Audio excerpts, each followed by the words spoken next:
On forensic peeps, I'm the floating circle. See that? Isn't that cool? Just figured that out. Anyway, yeah, man. So let's go do some drug identification and toxicology, the next unit in forensics. I'm going to be chit-chatting through this PowerPoint to hopefully make it a little more interesting.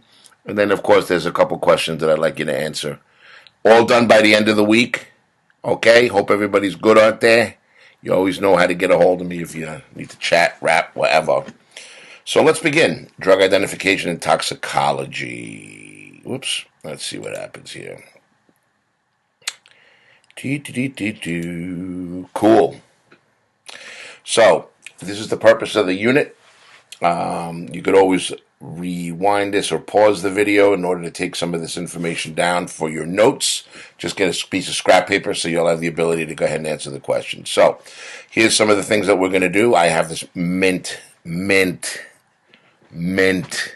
pointer.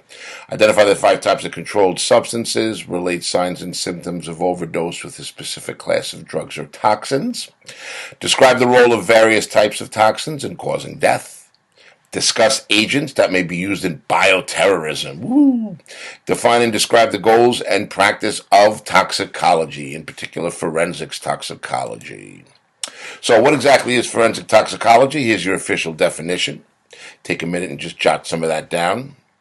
It is the cause and effect relationships between the exposure to a drug or other substance and the toxic or lethal effects from that exposure. So obviously forensic toxicology has to do with the toxic or lethal effects from that exposure. Obviously somebody has passed away. They're doing forensic toxicology in order to find the poison and or drug that killed that individual. If somebody took too much aspirin and is fine and is not dead, or they need to find out the poison content of that, they could do the same. Okay? How can people be exposed to toxic substances? Intentionally, accidentally, deliberately. Okay? Intentionally, obviously, treating illness, relieving pain, or recreationally, cough, cough, by treating illness or relieving pain accidentally, and then, of course, deliberately. All right, pretty self-explanatory. Interesting stat, poisoning actually causes less than 0.5% of all the homicides. So you thought it would be more than that. Okay, accidental drug overdoses are actually a little more common. Okay. A little stat on drug offenders there for all to see. These are some famous accidental overdoses. Some of these individuals you probably don't know, if not most. This was a famous comedian from the 70s and 80s. This is good old Jimi Hendrix, rock legend. Jim Morrison from The Doors, another rock legend. And this is an unflattering picture, unfortunately, of Miss Anna Nicole Smith. She was a model / TV personality, if you want to say. And she married a really old billionaire, and you can see. But anyway, she unfortunately died of an overdose. Some famous murders by poison. Mr. The ex-spy, okay, radiation. Jonestown cult, okay, this is a famous cult back in 1978. And have you ever heard of the expression, drink the Kool-Aid? That came from them. Mr. Jim Jones was the individual who was in charge of this cult, and towards the very end, when they found out that he was a fraud, before the federal agents could come and kind of eradicate the compound, he went ahead and he had everybody drink Kool-Aid, which was laced with cyanide, obviously a poison, and everybody died. And that was his way of telling everybody, hey, drink the Kool-Aid and come to me to the promised land. And, about 900 people did. So if you want to read up on that, you're more than welcome to do that. Very, very scary story. Here are your 5 categories of controlled substances: hallucinogens, narcotic stimulants, anabolic steroids, and depressants. Okay, and we'll go through each one of these for a second. So what are hallucinogens? They're actually natural. They come from mushrooms and peyote plants, etc., etc. And what they do is they pretty much affect up your perception and thinking. It's something that's actually messing with your mind. So there's things called flashbacks that people have many years later after taking the drug and getting high off it. LSD is notorious for that. Okay. Hallucinogens, what are the effects of an overdose? This one is big. Increased heart rate and increased blood pressure. That's typical. This one is kind of unique to the hallucinogens, panic attacks, anxiety, or psychosis. The famous story, whether it's true or not, was that back in my neighborhood millions of years ago, there was a drug dealer who would deal LSD or acid. And the way you take that is it's a little piece of paper and it's under your tongue. And you supposedly what you do is you hallucinate. You have people have what they call bad trips, where everything is everybody's turning into lizards and things like that. So anyway, what happened? I guess what happened was, and again, this is an old wives' tale, is that as this drug dealer was walking through the fields or wherever, going to his next deal, and he had all this LSD in his pocket, it started pouring rain. And then what happened was all his body supposedly absorbed 3,000-4,000 times the amount of a regular dose of LSD. And the story goes that he lost it so much that he thinks he's a glass of orange juice now. So, whether or not that's true, again, it's an old wives' tale. So, these are some examples of some hallucinogens. Naturally, you don't have to write all of these down, but you should be familiar with what they are, and you can always, again, pause the video. And here is an interesting individual who obviously is probably taking all of these at the same time. Scary, huh? Look at that mouth. Anyway, LSD is the one I mentioned. Okay, this distortion of reality, hallucinogens, etc. PCP. There's stories of the police officers who are trying to tackle an individual that's on PCP and supposedly gives somebody superhuman strength that drives them out of their mind, and it actually is like such an adrenaline booster that it sometimes takes multiple police to try to take some of these individuals down. And there have been stories of people that were on PCP that were so out of it that they went ahead and they were punching and hitting things to the point that they would literally almost break their limbs off. They'd punch a wall and their hand would almost break off. They wouldn't even feel it until naturally the drug wore off and they were in a little bit of a pain after that. So here's the official definition of narcotics. Okay. There are legal and illegal. They're all illegal. Okay. There are drugs that are considered narcotics that actually are not. These are the famous ones: cocaine, methamphetamine.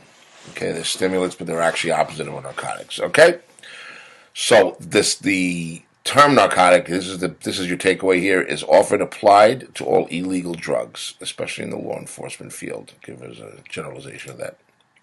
Examples. Your famous and legendary opium is not as big. It's usually big in Asian countries a long time ago, where opium dens, where people would go in and they would smoke this opium and pretty much lay around all their lives. They would right here is the loss of consciousness and even a coma as far as an overdose. But up until then, they would literally be addicted to doing absolutely nothing. Okay, actually, heroin, codeine, and morphine.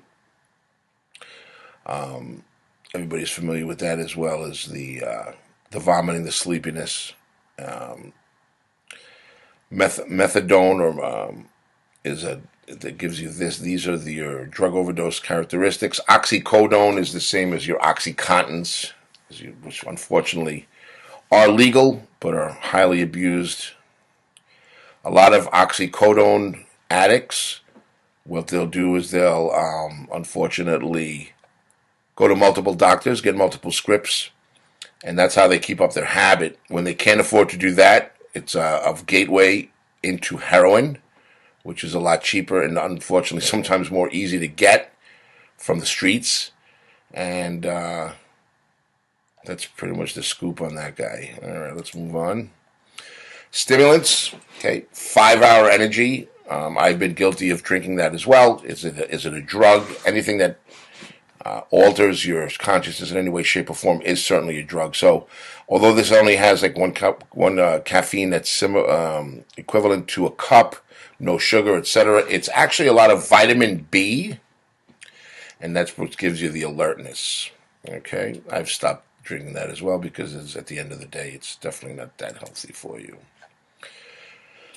Your typical stimulants, here they are. Your amphetamines, cocaine, methamphetamines. Methamphetamines is if anybody seen Breaking Bad, the series, the chemistry teacher was guilty of compounding meth, or methamphetamine, which is like cocaine on crack. I mean, it's an absolute horrible, horrible drug. They say that from one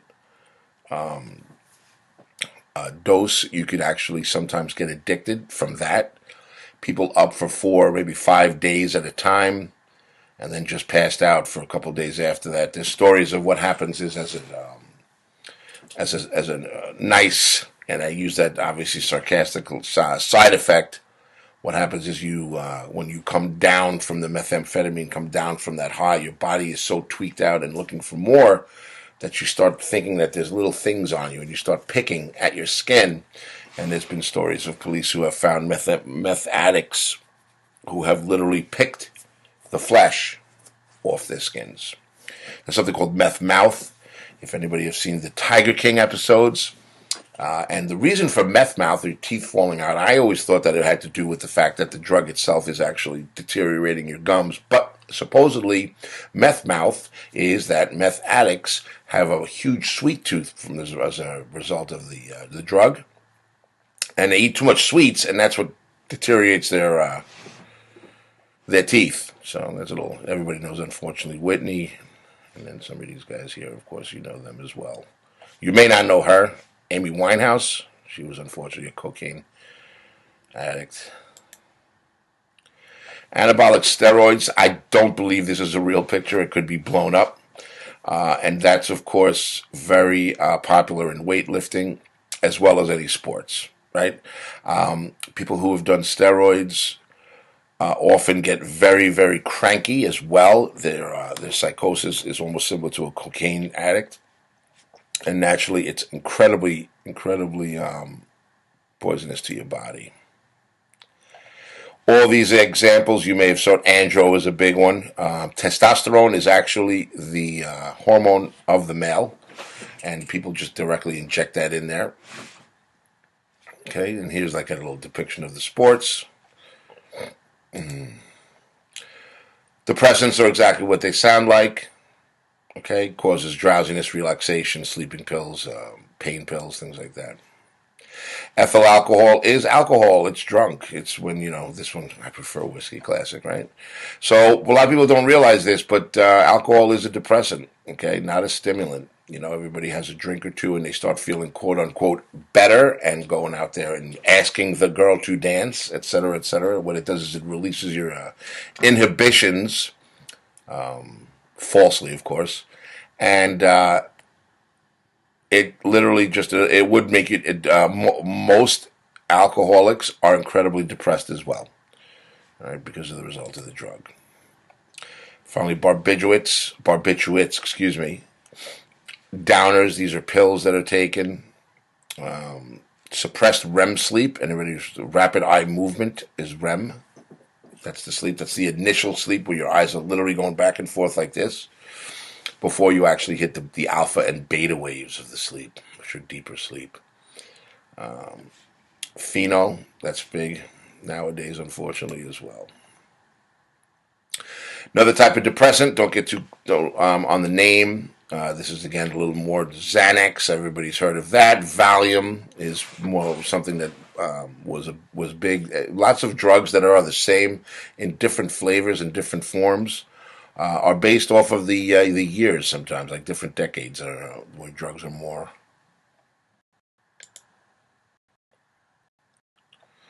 Okay, and then this is bacteria, where the drugs themselves are coming out of bacteria. Okay, and then that goes to the mucous membranes through your nose, etc., etc. Now, this is not breathing in an airborne bacteria. This is not similar to what we're dealing with right now, which is a virus. Okay, so let's not get those two confused. Okay, and botulism, tetanus, these are examples of bacterial toxins. So as a forensic scientist, you do need to know and be familiar with some of these poisonings as well. It's not always just going to be necessarily a controlled substance. Pesticides, okay, there's always warnings on these. You should certainly adhere to this. And finally, if you want to get into the chemistry of things, heavy metals are highly toxic. Your cadmiums, your chrome, that came up lately with vaping. And if everybody knows how dangerous vaping is, it's not necessarily the gunk that you're inhaling, but the cartridge itself could leach heavy metals because it's incredibly hot in there, the coil or whatever it's doing to actually vape the oil or wax or whatever you guys are, or whatever is being done nowadays in vaping. What happens is the cartridge itself is leaching heavy metals that you're inhaling as well, which is no bueno. So don't vape. All right, I'll come down there right now. I don't find you guys. I'm just kidding. I'm sure you guys are doing great. Pesticides and heavy metal examples, lead and mercury are other ones. Okay, mercury poisoning. People used to think that mercury was not as poisonous as it is now. Mercury has an interesting property. If you've ever seen it, it looks like a bit of a liquid metal, and it was a classic story, again, back in the day, when everybody thought that how cool mercury is, that you could literally float on top of it. So they exemplified that by having an individual float on top of a bath of mercury, and he just literally floated on top like that, and everybody's like, wow. And then they found out it was poisonous. Not just from him, but that individual, I believe, did die as well. So, arsenic, cyanide, strychnine, more controlled substances. You heard the famous story of how somebody had killed somebody using arsenic. Arsenic was in low concentrations and lightly in a liquid, and they put it on the, if this was my book, they didn't like that individual, so they dipped the corner of the book into a thing of arsenic, and then as the individual was flipping the pages, I think I told you that story already, right? Figured you didn't remember. Point is, with arsenic, there's a certain concentration that you can tolerate, and then over time, okay, the concentration builds up in your system, and then that'll kill you slowly. How? Kidney failure, things like that, convulsions, a chronic exposure, okay? And that's what happened because, in other words, the individual who wanted to kill this one person didn't do it all at once because that would be obvious, but what happened was he built the concentration over time as this individual was reading his book. Story for you. Some bioterrorism agents, okay? It's an actual protein that's found in a castor bean, and so they went ahead and they weaponized it. Okay, another bioterrorism, ricin. Okay, another one is of course anthrax. Anthrax came around. It's a terrorism. It's a white powder, and it was being mailed around to all the different leaders, and individuals had gotten white powder in the mail, and they didn't know what it was, and then it was absorption in the skin, and then there you go. So. There is a treatment for it, however. Summary, here you go. This is what forensic toxicology is used for. Toxicology and why is important. Poisons can be found. Pesticides.bioterrorism. Here's your summary. Controlled substances fall into 5 main categories or groups, and there they are again. And that's it. So that's what I have for you as far as a PowerPoint for this week. And I will be holding office hours naturally, and you can just check the calendar for that. Hope everybody's doing well. You've got my number. Take this opportunity to go through this PowerPoint, read the questions. If for any reason you get stuck, you could always go back and look at the PowerPoint, stop it at times. Hope everybody's doing well. Peace.